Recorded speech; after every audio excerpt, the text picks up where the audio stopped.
Hello বন্ধুরা, কেমন আছো সবাই? আশা করি খুব ভালো আছো এবং সুস্থ আছো। আর আমিও আজকে একটু মোটামুটি আছি, মানে কি বলবো, সারা রাত জাগার পরে মোটামুটি আছি। তো চলো আজকে ভিডিওটা এখান থেকে শুরু করছি। যারা আমার ভিডিও প্রথম দেখছো প্লিজ চ্যানেলটা লাইক করো, সাবস্ক্রাইব করে দিও। আর যারা আমার পুরনো বন্ধু আছো তাদেরকে তো অনেক ভালোবাসা আর ভালোবাসা দিচ্ছো আমাকে।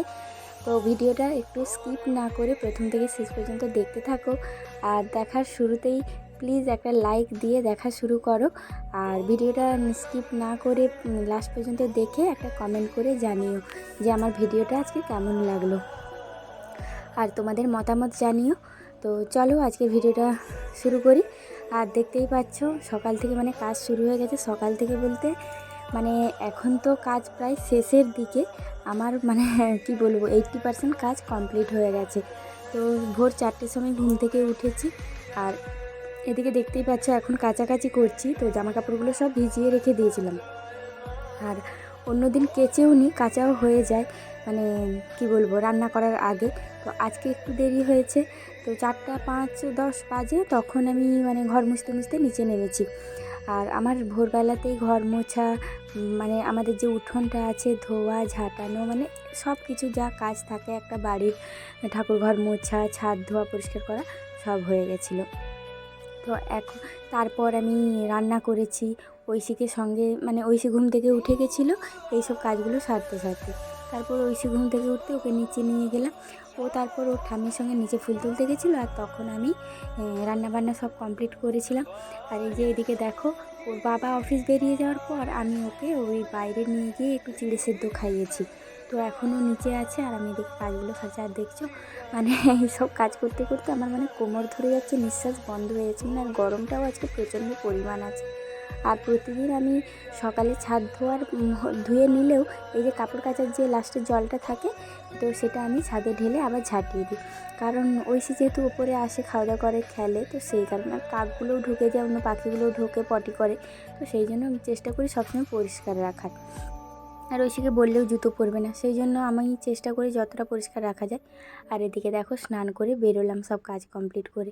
মানে মনে হচ্ছে যেন কোনো যুদ্ধ জয় করে বেরিয়েছি এরকম লাগছে। তো বাথরুমটাও পরিষ্কার করলাম। তো সেই জন্য দেরি হলো। আজকে 2 দিন পর মানে মাথায় শ্যাম্পু করেছি। আর মাথাটায় মানে কালকে জল নিয়ে নিই, মানে এই সব ঐশীর জন্য মানে তাড়াতাড়ি সব কিছু করার চাপে আমি আর কালকে মাথায় জল নেওয়া হয়নি আর কি। তো আজকে ভালোভাবে মাথায় একটু শ্যাম্পু করলাম, যেহেতু বাথরুমটাও পরিষ্কার করছি। আর এখন এই গরমের জন্য আমি প্রতিদিনই শ্যাম্পু করি, কিন্তু মাথায় তেল নিয়েছিলাম পরশু দিনে, তো তারপর জল নিয়েছিলাম। আর কালকে তো স্নান করিনি মাথায়, সেই জন্য আজকে ভালোভাবে একটু মাথায় শ্যাম্পু করলাম। তো মাথাটা অনেক ঠান্ডা লাগছে। আর সারা রাত না ঘুমানোর কারণ হচ্ছে ঐশী মানে সারা রাত আমার মানে একটু করে ঘুম ধরছে আর ও উঠে আমাকে বলছে, মাম্মি আমার পেটে ব্যথা করছে। মানে সেই মুহূর্তগুলো মানে কি বলবো, ভেতরটা যেন কেমন করে উঠছে, মনে হচ্ছে যে কী করব আমি এখন এত রাতে। মানে ওকে হজমের ওষুধ, গ্যাসের ওষুধ যেগুলো দেওয়া সেগুলো দিয়েছি। তো তারপর তো আমার কাছে আর কোনো ওষুধও নেই যে আমি ওকে কোনো ওষুধ দিতে পারবো। প্রচণ্ড ভয় লাগছে। ওকে আমি মানে আমার কাঁধে নিচ্ছি, দিয়ে একটু করে হাত বুলিয়ে দিচ্ছি পিঠে, তারপর আবার শোয়াচ্ছি। এরকম করে হয়তো আধ ঘন্টা শুচ্ছে, আবার উঠে যাচ্ছে, এরকম করে করে আমার পুরো রাতটা কেটেছে। আর এই যে সিঁদুর কৌটোটা দেখছো, এটা আমি ঐশীকে নিয়ে পুজো দিতে গেছিলাম তারকেশ্বর। তো ওখানে মানে কিনে নিয়ে এসেছিলাম, খুব সুন্দর দেখতে লাগছিল, তো এটা নিয়ে এসেছিলাম। আর যেখানেই ঘুরতে যাই আমি একটা করে সিঁদুর কৌটো নিয়ে আসি, আমার খুব ভালো লাগে। তো এই যে দেখো, তারপরে ঐশী সকাল থেকে মানে কি বলবো, আর আমারও মানে দোষ যে ওকে না আমি এই কদিন ওর জ্বর আসার পর থেকে ওকে আর মানে ও খেতে চাইছে না বলে জলটা ওকে বেশি করে খাওয়ানো হচ্ছে না। তো সেই কারণে না কি আমি কিছু বুঝে উঠতে পারছি না। তো ডাক্তারের কাছে নিয়ে যাব, ব্লাড টেস্ট করানো আছে ওর, যেহেতু প্রত্যেক মাসে ব্লাড টেস্ট হয়, তো ওটার সময় চলে এসেছে। তো ব্লাড টেস্ট করাবো, তখনই দেখি শনিবার দিন করালে রবিবার দিন ডাক্তার দেখিয়ে নেবো, মানে যে হেমাটোলজিস্টকে দেখায়, তো ওনাকেই বলবো যে এরকম পেটে ব্যথা। তো উনি মানে একটা রেন্টেকের লিকুইড দিয়েছে, সেটাই ওকে খাওয়াই। আর এদিকে দেখো নিচে নেমে এসেছি, এখানে আমার শাশুড়ি ওটসের মানে পরোটা করে রেখেছি, এর আগের দিন আমি করেছিলাম, তো একটু পাতলা পাতলা বানিয়েছিলাম। আজকে একটু মোটা মোটা করেছে, কিন্তু খেতে টেস্টি হয়েছে। আমি একটাই খেয়েছিলাম, তারপর আর পারিনি। আর এই যে দেখো ঘুম থেকে উঠেছে, একে এবার আমি ভাত খাইয়ে দেবো, তারপর আমি ওকে স্নান করাবো। কারণ ভাত খাওয়াবো, কারণ হচ্ছে চিড়ে খেয়েছিল সকালে, বললাম ওই 7টা মানে 7:30 8টার দিকে। তো তো তারপর থেকে তো আর কিছু খাওয়ানো হয়নি, ঘুমিয়ে গেছিলো। তো এদিকে আমি এখন 10:30 পৌনে 11টা বাজে, আমি ওকে ভাত খাইয়ে দিচ্ছি, তারপর ওকে স্নান করাবো। আর ওর খাওয়ানোর সময় আমার যুদ্ধটা দেখো, মানে কত কি নিয়ে বসেছি। মানে আমার এক কৌটো সাবানগুলো না ওকে ভাত খাওয়ানোর সময় খেলতে খেলতেই আমার চলে যায়।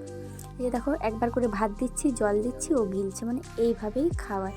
মানে ভিডিওটা স্পিডে দিয়েছি বলে মনে হবে যে কত তাড়াতাড়ি খেয়ে নিল। মানে প্রায় 1 ঘন্টা, মানে আধা ঘন্টার উপরে আমি বসেছিলাম, 1 ঘন্টা নয়, আজকে একটু কম ভাত নিয়ে এসেছিলাম। তো মাছটা নিচে একটু চিবিয়ে চিবিয়ে খেয়েছিল, বাস ওইটুকুই।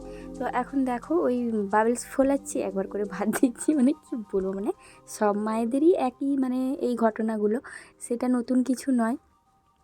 কিন্তু কি বলবো, মানে অন্য বাচ্চার মতো ওর খাওয়ার যে চাহিদা মানে আগে ছিল, এখন মানে শরীরটা খারাপ যেহেতু, সেই জন্য চাহিদা কিছু নেই খাবার।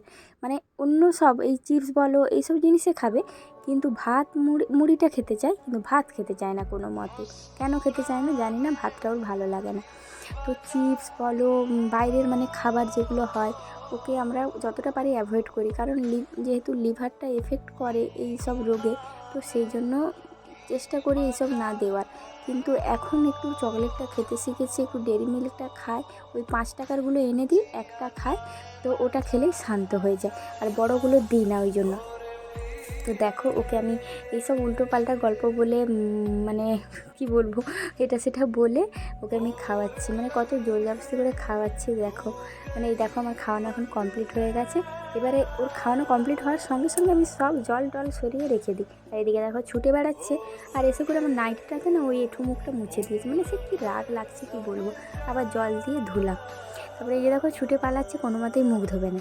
তো ওর মুখটা ধুইয়ে দিলাম, আর তারপর আমি এখানটা পরিষ্কার করে নিচ্ছি, কারণ ভাত আরে পড়ে আছে।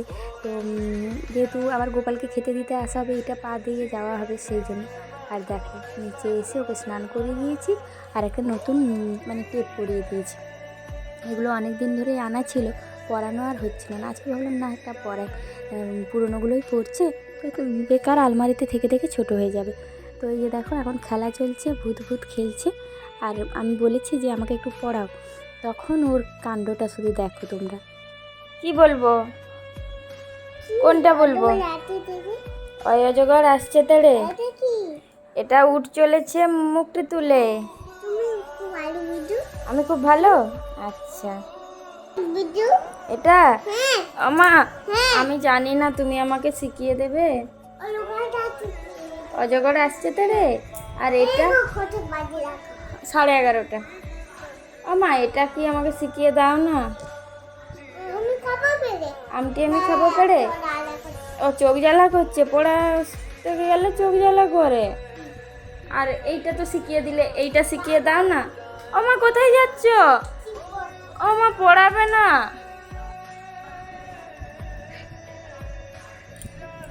পালিয়ে গেছি।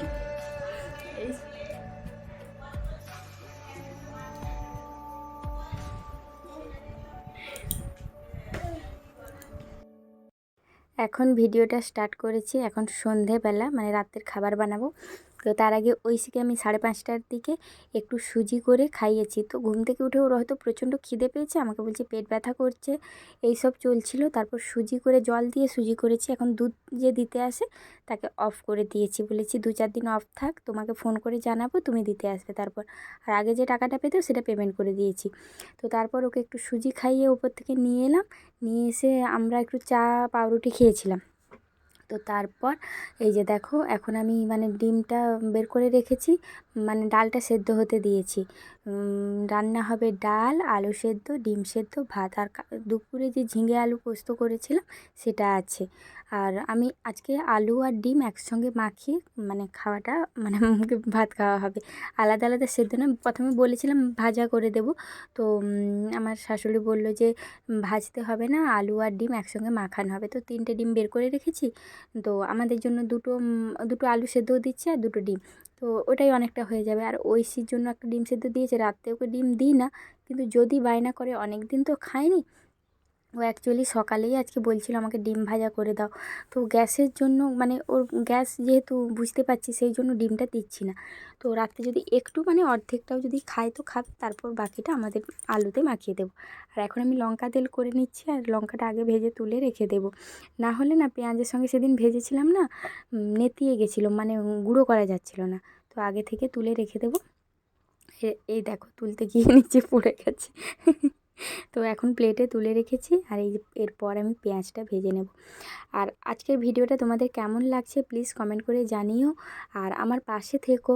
আমি সবাইকে বারে বারে রিকোয়েস্ট করছি আমার চ্যানেলটার পাশে থাকো। সত্যি কথা বলতে আমার মেয়েটার জন্যই আমার এই চ্যানেলটা ওপেন করা, কারণ যদি এখান থেকে আমি কোনো কিছু একটু হেল্প পাই, সাহায্য পাই, তাহলে আমার মেয়েটাকে আমি বিএমটির মতো এত বড় একটা অপারেশন করাতে পারবো। মানে আমি সত্যি এত লাখ লাখ টাকা, যেখানে 40 থেকে 45 লাখ টাকার একটা এস্টিমেট ওখানে ডাক্তার দিয়ে দিচ্ছে, মানে সেখানে না মানে জীবনটাই যেন মনে হচ্ছে এক্ষুনির মধ্যে শেষ করে দিই, বেঁচে থাকার কোনো মানেই হয় না।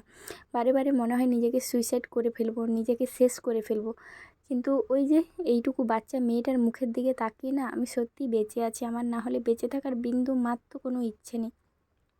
আর এই ভিডিওগুলো করা শুধুমাত্র মানে আমার মেয়েটার জন্য, যাতে আমার মেয়েটাকে তোমাদের মতো কোনো একটা হয়তো ভালো মানুষের চোখে আমার ভিডিও যদি পড়ে, যদি আমাকে একটু হলেও সাহায্য করে, আমার চ্যানেলটাকে একটু যদি আমি বড় করতে পারি, তো সেটার আশাই আমার আজকে চ্যানেলটা ওপেন করা। আমার আগেও একটা চ্যানেল ছিল, সেখানে আমার পরিচিত অনেকে ছিল বলে আমি ওই চ্যানেলটা অফ করে দিই। তাছাড়াও অনেক কারণ ছিল, আমার ভালো লাগছিল না, সেই জন্য আমি বাদ দিলাম পুরনো কথা। চলো আজকের ভিডিওটা যদি ভালো লেগে থাকে লাইক কমেন্ট শেয়ার করো, যারা নতুন দেখছো প্লিজ সাবস্ক্রাইব করে দিও। চলো টাটা।